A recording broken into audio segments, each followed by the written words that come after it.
Bonjour à tous et à toutes.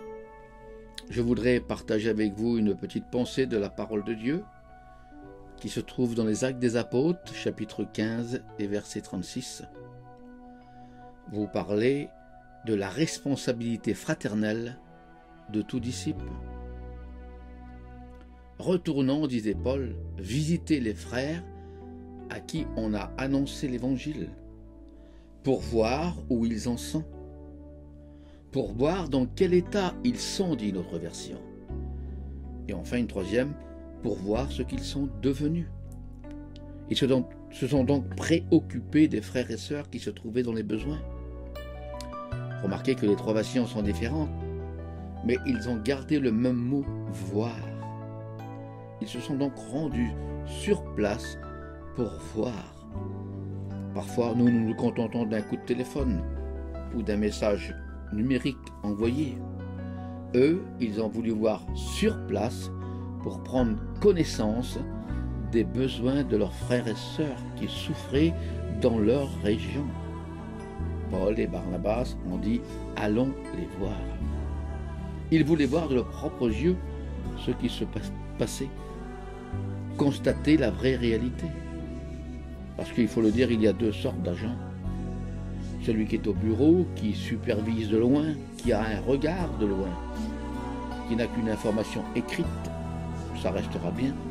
Mais il y a surtout ceux qui sont sur le terrain, qui voient réellement ce qui se passe.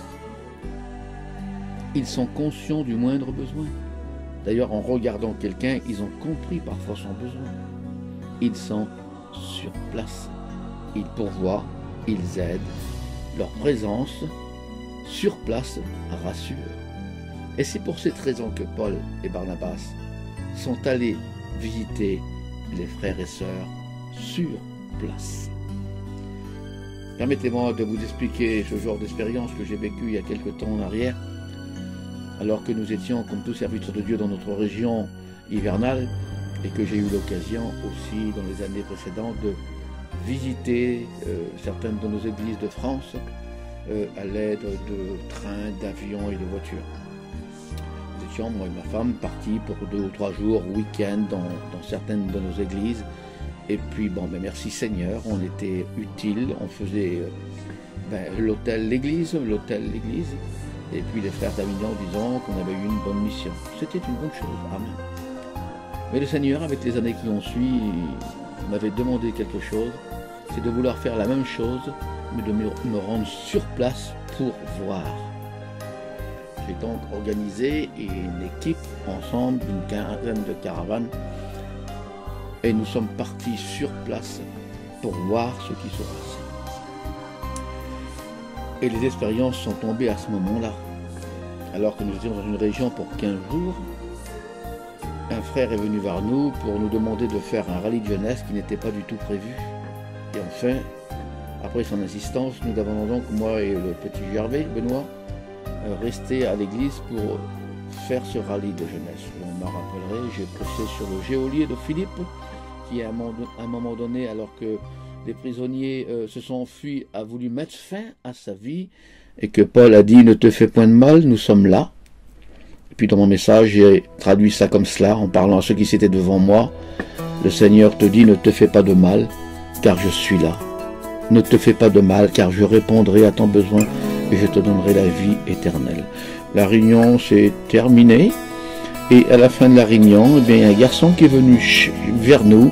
Il a dit « Écoutez, j'ai quelque chose à vous montrer », et puis il nous a amenés à sa voiture. Et dans le coffre de sa voiture, écoutez bien, il y avait une corde, prêt à se pendre avec aussitôt la réunion finie. Il voulait mettre fin à ses jours, et là, le Seigneur avait intervenu par cette réunion qui n'était pas du tout prévue sur place. Amen.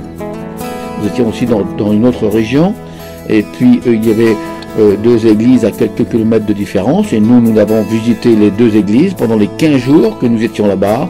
Nous avions mangé vers les serviteurs de Dieu, nous avons rendu visite à ces gens-là sur place, et puis au bout de 15 jours, nous sommes partis, et quelques mois après, nous avons reçu un coup de téléphone de responsables de cette église qui nous ont dit « On vous remercie d'avoir passé chez nous ces 15 jours-là parce que vous n'étiez pas au courant, mais nous étions quelque peu divisés, et par votre passage, eh bien, les églises se sont réunies. Amen.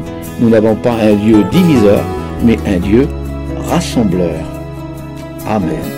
Je pourrais aussi vous expliquer l'expérience du frère Geno Sabas qui, à un moment donné, alors qu'il était en tournée avec nous sur place, s'est vu faire un rêve dans une nuit.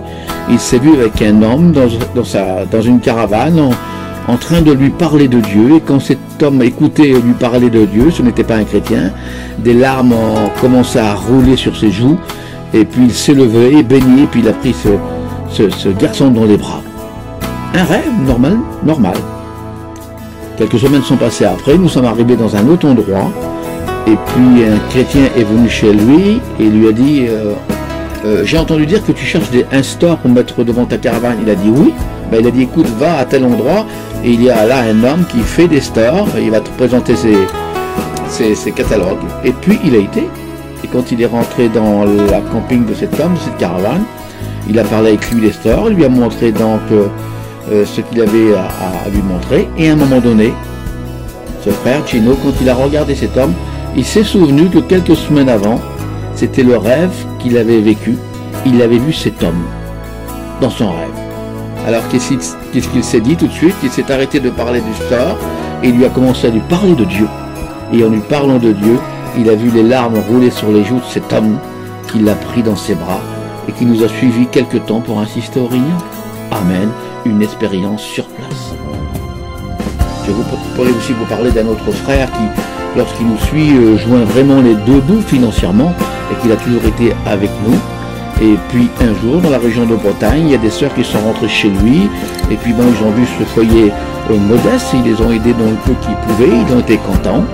Et puis quelques temps après, ils sont partis. Notre mission s'est terminée, et dans le mois de décembre, alors que ces enfants sont venus vers ce serviteur qui est avec nous, ils sont venus avec leurs deux listes, il avait un garçon et une fille, ils sont venus avec leurs deux listes de présentation de jouets qu'ils avaient besoin. Ils ont dit voilà papa, on veut ça pour Noël. Et puis la liste était assez longue. Et puis le père a dit le Père Noël sera pauvre cette année. Et puis ils ont laissé comme ça, et puis les parents ont prié Dieu. Et écoutez bien, 8 jours ou 10 jours avant Noël, les deux personnes qu'ils avaient vues là-bas sur place, ces femmes qui sont venues chez lui ont téléphoné et lui ont dit écoutez, on a eu à cœur de vous offrir des cadeaux de Noël pour vos enfants. Lui, il n'a rien dit, il a juste accepté. Et quelques jours, une semaine après, ils ont reçu les cadeaux de Noël. Et tenez-vous bien, les deux listes des enfants, garçons et filles, avaient été comblées par ces cadeaux. Si eux ne savaient pas, Dieu savait. Il les avait connus sur place. Alléluia. Voilà ce que Dieu fait. Le Seigneur cherche des hommes, des femmes, des couples qui sont prêts à en payer le prix pour accomplir l'œuvre de Dieu d'amour pour des frères et sœurs qui sont dans le besoin. Je dis une œuvre d'amour parce que notre amour pour Dieu sera mesuré à l'amour que nous avons pour les autres. L'amour divin de Dieu, agapo, est déversé en nous par le Saint-Esprit. Galates chapitre 5 et verset 22. Cet amour de Dieu me pousse automatiquement à l'amour du prochain. Philéo. Plus l'amour pour Dieu remplit notre être, plus elle débordera sur les autres. Qu'est-ce qui pousse un serviteur de Dieu à s'engager, à tenir des heures pendant des années? C'est l'amour de Dieu qui est déversé sur les âmes. Donc, on mesure notre amour pour Dieu quant à l'amour que nous avons pour les autres. La santé de nos frères et sœurs doit nous préoccuper. L'état du troupeau de Dieu doit être notre première préoccupation. Hébreux chapitre 10 et verset 24. Veillons les uns sur les autres. Amen. Sur la foi du nouveau converti, qui n'est pas encore assez ferme. Veillons sur les uns et les autres, sur ce couple qui passe diverses difficultés et qui a besoin de notre aide. Sur ceux qui passent des épreuves de deuil, où les mots n'ont plus de valeur, mais notre présence fait le poids. Veillons sur les uns et les autres. Tel frère court un danger, allons l'avertir avec amour et douceur. Retournons visiter nos frères et sœurs pour voir, amen, où ils en sont. Il a donné, il sait donner. À son exemple, nous avons reçu et nous devons donner. Nous sommes à la disposition de celui qui entend se servir de nous quand il veut, où il veut, comme il veut.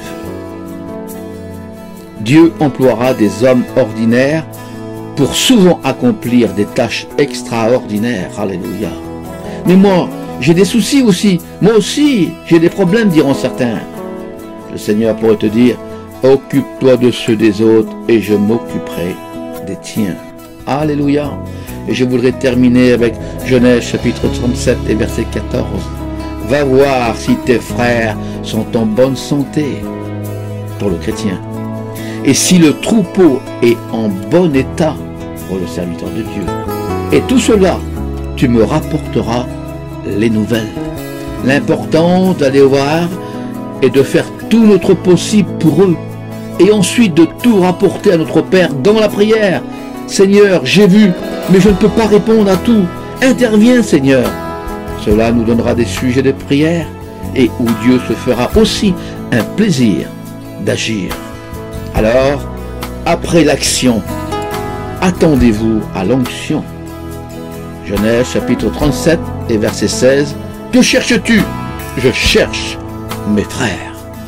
Que Dieu vous bénisse et vivons cette communion fraternelle entre frères et sœurs. Amen.